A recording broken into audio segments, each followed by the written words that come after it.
অষ্টম শ্রেণীর প্রিয় শিক্ষার্থী বন্ধুরা, আগামী 6 তারিখ রোজ শনিবার তোমাদের ষান্মাসিক সামষ্টিক মূল্যায়নে আরও একটি গুরুত্বপূর্ণ সাবজেক্ট স্বাস্থ্য সুরক্ষা এই বিষয়ের পরীক্ষায় তোমরা অংশগ্রহণ করতে যাচ্ছ।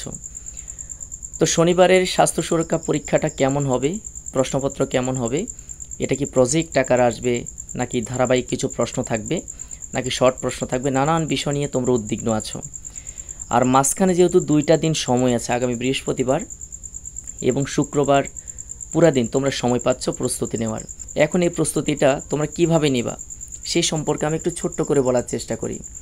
তো তোমরা ইতিমধ্যে একটা তথ্য অবশ্যই হাতে পেয়েছো, সেটা হচ্ছে তোমাদের কিন্তু ষান্মাসিক সামষ্টিক মূল্যায়নের জন্য স্বাস্থ্য সুরক্ষা বইয়ের 1 থেকে 70 পৃষ্ঠা পর্যন্ত সিলেবাসের আওতায় আনা হয়েছে। 1 থেকে 70 পৃষ্ঠা, এবং তোমরা দেখতেই পাচ্ছ 1 থেকে 70 পৃষ্ঠার মধ্যে টোটাল স্বাস্থ্য সুরক্ষা বইয়ের এই 4টা অভিজ্ঞতা কিন্তু সিলেবাসের মধ্যে চলে এসেছে। প্রথম অভিজ্ঞতা যেটা, সেটা হচ্ছে আমার স্বাস্থ্য আমার সুরক্ষা। দ্বিতীয় অভিজ্ঞতা নিরাপদ খাবার নিরাপদ জীবন। আর তৃতীয় অভিজ্ঞতা শারীরিক ফিটনেস। চতুর্থ অভিজ্ঞতা আমার আত্মবিশ্বাস আমার পাথেয়।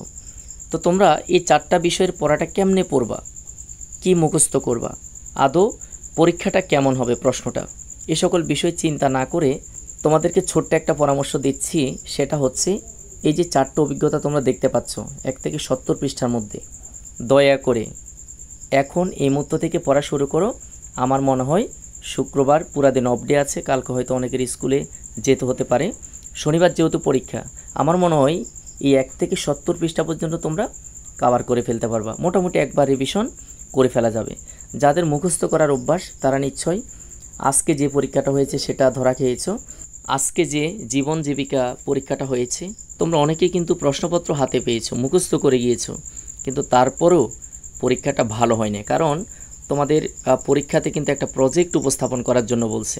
তো এটা আগে ভাগে পড়ে মুখস্থ করে আসলে কিচ্ছু হবে না। পরীক্ষাতে ইনস্ট্যান্ট বুদ্ধি দিয়ে তোমার ক্রিয়েটিভিটি দিয়ে মেধা প্রদর্শন করে কিন্তু পরীক্ষাতে তোমাকে উপস্থাপনা বলো, প্রজেক্ট লেখা বলো, প্র্যাকটিক্যাল অথবা লিখিত যাই হোক না কেন, আসলে পরীক্ষা কখনোই ভালো হবে না যদি তুমি মুখস্থ করে যাও।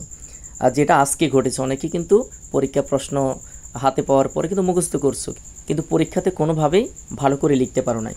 তো এই কারণে তোমাদেরকে আজকে সাজেশান যেটা দিব, প্রশ্ন যেভাবেই আসুক, যেখান থেকে আসুক, তোমরা একটা কাজ করবা। সেটা হচ্ছে যে প্রথম অধ্যায় আমার স্বাস্থ্য আমার সুরক্ষা, এই চ্যাপ্টারের যতগুলো কালো লাইন আছে তোমরা লাইন বাই লাইন পড়তে থাকো, পুরো অভিজ্ঞতাটা শেষ করে ফেলবা।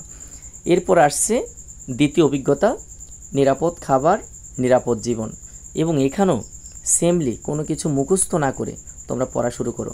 দেখো, একবার যদি বুঝে পড়ো, পরীক্ষাতে যেখান থেকেই যেভাবেই আসুক, প্রজেক্ট আকার আসুক অথবা লিখিত প্রশ্ন আসুক, সব তুমি কিন্তু লিখতে পারবা, বুঝছো। আবার অনেকে ইউটিউবে অলরেডি অনেকগুলা নমুনা প্রশ্নের ভিডিও দেখলাম, আসলে নমুনা প্রশ্ন থেকে তেমন একটা সফল কিন্তু হয় নাই। শর্ট কোয়েশ্চানের কথা বলা আছে নমুনা প্রশ্নগুলোতে, শর্ট কোয়েশ্চান কিন্তু কোথাও আসে নাই। তো আগামীকালও যারা এভাবে শর্ট কোয়েশ্চান মুখস্থ করে করে যাবা পরীক্ষার হলে, আমার মনে ধরা খাবা, পুরো একটা প্রজেক্ট দিয়ে দিবে, যে কোনো জায়গা থেকে আসতে পারে। এই 4টা অভিজ্ঞতার যে কোনো অভিজ্ঞতা থেকেই তোমাকে একটা প্রজেক্ট দিয়ে দিতে পারে, বা কোনো একটা সৃজনশীল প্রশ্ন মতো দিয়ে দিতে পারে। পরীক্ষার টাইম সর্বোচ্চ 5 ঘন্টা কমও থাকতে পারে। এই সময়ের মধ্যে তোমাকে পুরো প্রজেক্টটা লিখে স্যারের কাছে জমা দিতে হবে।